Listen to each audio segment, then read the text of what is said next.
All right, so today's lesson, we're going to look at sample variance and standard deviation.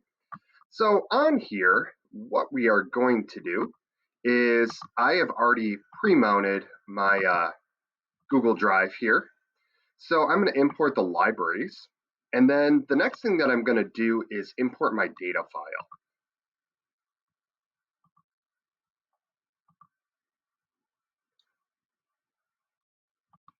So I'm going to the one variable statistics.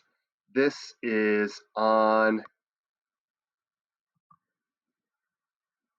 the standard deviation lesson. I'm just going to copy the path here. And then what I'm going to do is just paste the path in here.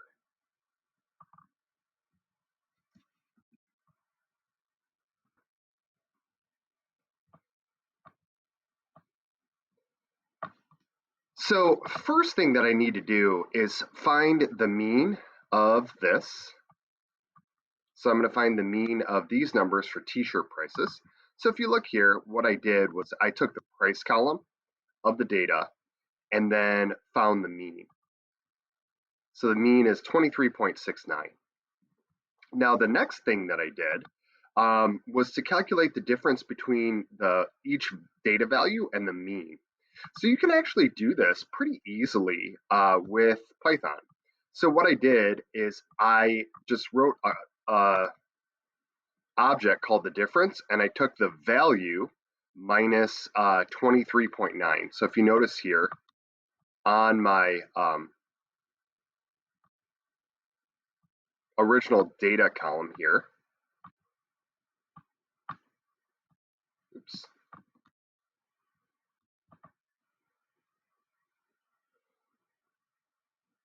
I called the value equal to the price thing. So when I took the value here and then I subtracted 23.9, that's giving me the difference. And then I printed out the difference. And what I can do here too, like if I didn't want these nans here, I can also just go na.omit of value. Let me get rid of that virus warning there. Oops, and I need that in lowercase.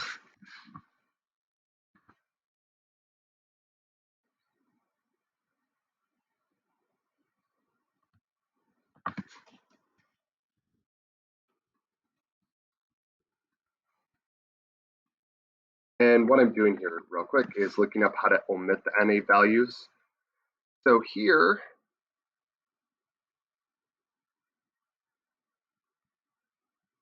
it looks like I go drop NA. So that was what was wrong. I was doing an actual code that's in R and not Python.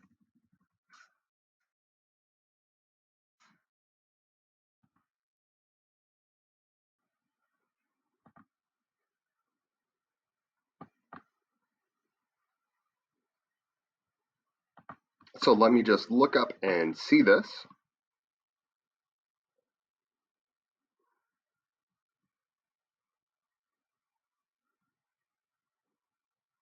So I do the data frame and then drop NA. So that's, I was just calling the function incorrectly. So what I need to do here is get rid of that.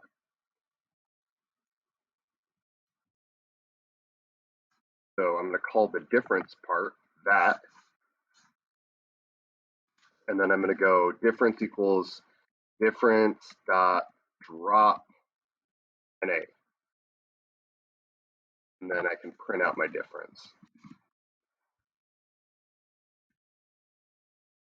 And then if you notice here, I just have the 10 values. So that's a little bit too of how to sometimes troubleshoot. You just can Google some of the things that you can't do. So here, the next thing that I'm going to do is do the square difference, where it's a difference, and I just take that squared.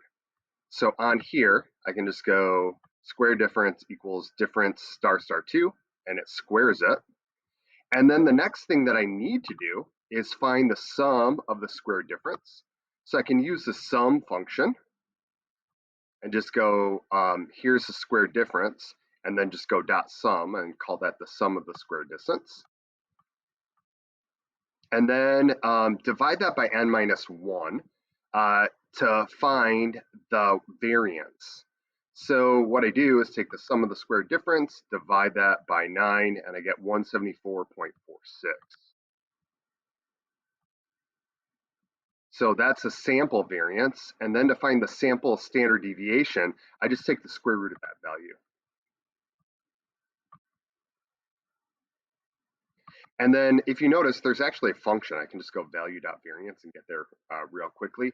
But that's how you hand calculate it. So I would have students hand calculate that value because they do need to know how to do that statistic by hand, and then also how to use technology to do that. Because if they have a very large data set, it's highly likely that students would be inaccurate with that or make mistakes. So then on here, if they needed to take the square root of the standard to find the standard deviation, they can just go math.square root of that and then find the square root.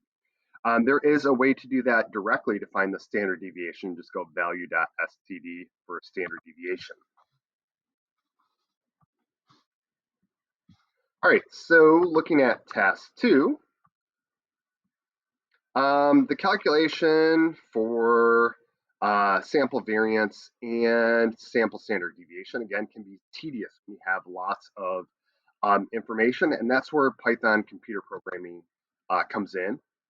When you have very, very large amounts of data to do sample variances and sample standard deviations, it's easier to have a computer do the calculations for you. So if we wanted to find that directly, we can just take that price column and find the variance. And then we can take that price column and find the standard deviation. And it's way easier to do that. So moving on now to task 3. So sometimes all of the values of the population are known. When this occurs, you have the population variance and standard deviation. So when you do that, instead of dividing by n minus 1, because you give up 1 degree of freedom there, you actually divide by n. So when you know all of the values, you divide by the total number of values to get the population sample standard deviation. So in doing that, we can find the closed data set, and then we can find the closed variance and closed standard deviation. Now, because it's so rare that you actually are dealing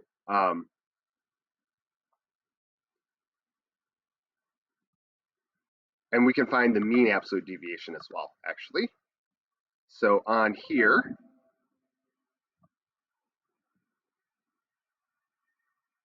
we found all those. And then for the second task, you can multiply each by n minus 1 over n. So on here, if I want to find the population variance, what I do is find the length of clothes, like how many actual items are there is n. So I define n to be the length of clothes. And then to find the population variance, I multiply the actual variance by n minus 1 over n to have that be divided by n instead of n minus 1. So there is my population variance. And then here, the same thing, I take the sample standard deviation and multiply by n minus 1 over n to get the sample standard deviation. And then one thing that you'd notice is if I look at the sample variance is larger than the population variance. And same thing, the sample standard deviation is larger than the population standard deviation. Again, we want those things to be an overestimate so that we don't say a statistic is more precise than it actually is. That's why you're dividing by n minus 1. So the population variance is smaller, or the sample variance is bigger because you're dividing by n minus 1. So then in here, you're going to do some of the same things where you can find some of those descriptive statistics for the assignment part. So we are going to do looking at some statistics with Cone City. So we take that value, find the mean, standard deviation, mean absolute deviation, and the range. And then here we can find the interquartile range too. And then for this, for Ice Cream Shack, you can find the mean, standard deviation, the mean absolute deviation, the minimum, and then you can also find the interquartile range. You can also print out the descriptive statistics to do those quicker if you want to. So then what you're going to do is just compare those statistics. So write them in here and see who makes a larger mean profit, and then who has larger variability, looking at the ranges, the interquartile ranges, and some of those other metrics there.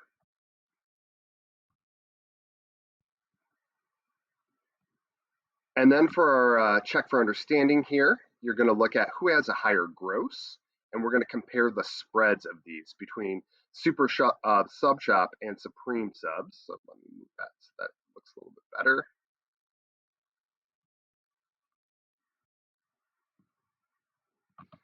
So here, if I just do the summary or the descriptive statistics, I can find that. And then I can do some of the range parts by doing the maximum minus the minimum, and then the interquartile range as well. And then if you notice, the standard deviation is already on here, but you can find that directly if you would like. So now here, to find the Supreme Subs, descriptive statistics is right there. So if I'm going to compare the means here, it looks like Super Sub Shop has a larger mean. So that means on average, they have higher gross on that. They make more money. And then what I can do is compare the spreads of those using the standard deviation. So this standard deviation is 1,371. And then here, this is 1,073.